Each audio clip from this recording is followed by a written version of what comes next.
Mesdames et Messieurs les ambassadeurs, Mesdames et Messieurs, Madame la Présidente, merci de nous accueillir à nouveau parmi vous. Je suis effectivement président de la Polynésie française depuis septembre 2014, réélu démocratiquement en 2018 avec une large majorité de 66% du Parlement de la Polynésie. Depuis 35 ans, je milite pour une large autonomie de mon pays. En octobre 2016, j'étais à cette tribune pour la première fois. Depuis, je n'ai cessé de démontrer par des faits et des réalités que mon pays ne vit nullement une situation coloniale, ni une situation d'oppression, ni une situation de prédation ou de confiscation de ses richesses naturelles par qui que ce soit. Cette large autonomie nous a permis de bâtir nous-mêmes avec nos médecins nos plans de lutte contre la Covid-19 et d'apporter à notre manière notre réponse sanitaire, économique et sociale face à la pandémie. Nous avons pu compter sur le soutien entier de l'État français depuis mars 2020 et rien qu'au cours de ce dernier mois de septembre, la France a envoyé à sa charge plus de 200 soignants français en Polynésie, 44 sapeurs-pompiers pour soutenir nos équipes médicales.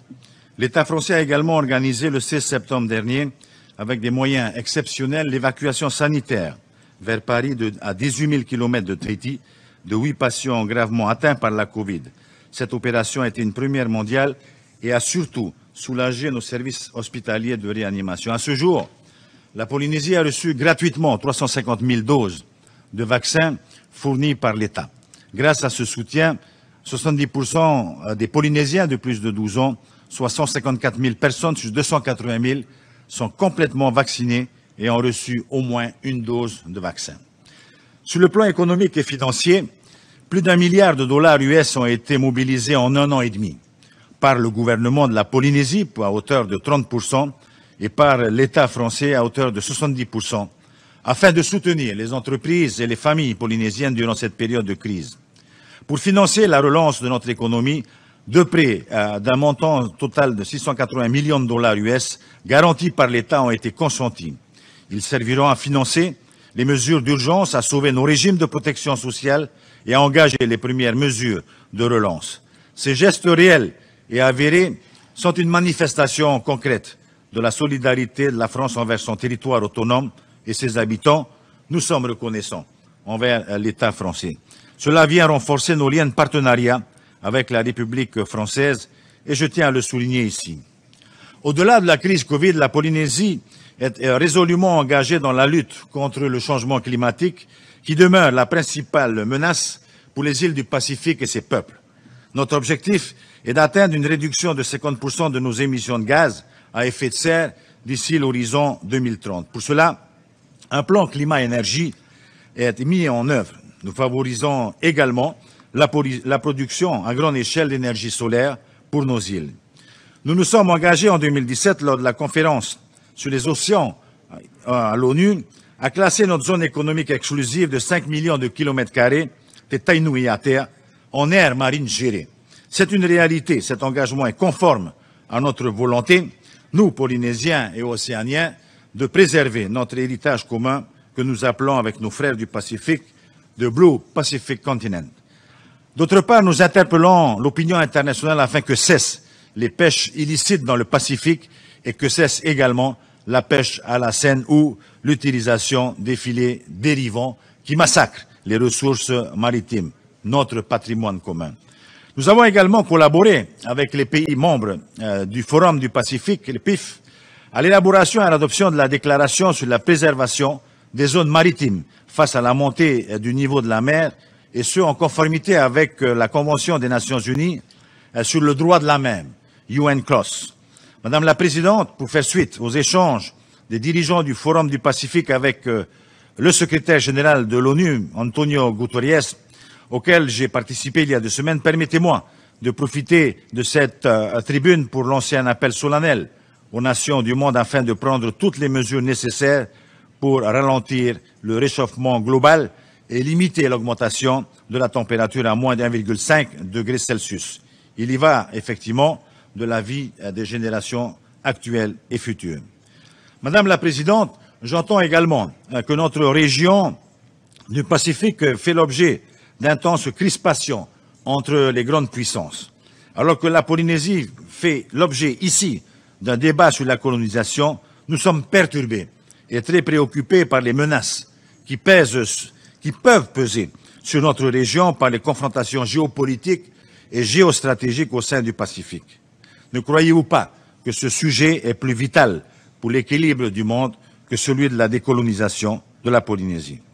Sur le dossier nucléaire en Polynésie française, le travail se poursuit en partenariat et en concertation avec l'État français. Une grande table ronde a été organisée à Paris au début du mois de juillet dernier à l'initiative du président de la République Emmanuel Macron. Cette table ronde était intitulée « Justice et vérité sur les essais nucléaires en Polynésie ». Ainsi, des annonces ont été faites par le président de la République sur notamment l'ouverture des archives et sur l'indemnisation des victimes avec un meilleur suivi de leur dossier. L'État français et la Polynésie ont la volonté commune de répondre aux attentes des Polynésiens sur ce sujet. Enfin, mon pays s'engage sur les objectifs de développement durable et intègre dans ses politiques publiques. Notre rapport a fait l'objet d'une transmission au secrétariat général de l'ONU et à l'unité de décolonisation avec le souhait qu'il soit pris en compte dans le cadre de nos travaux.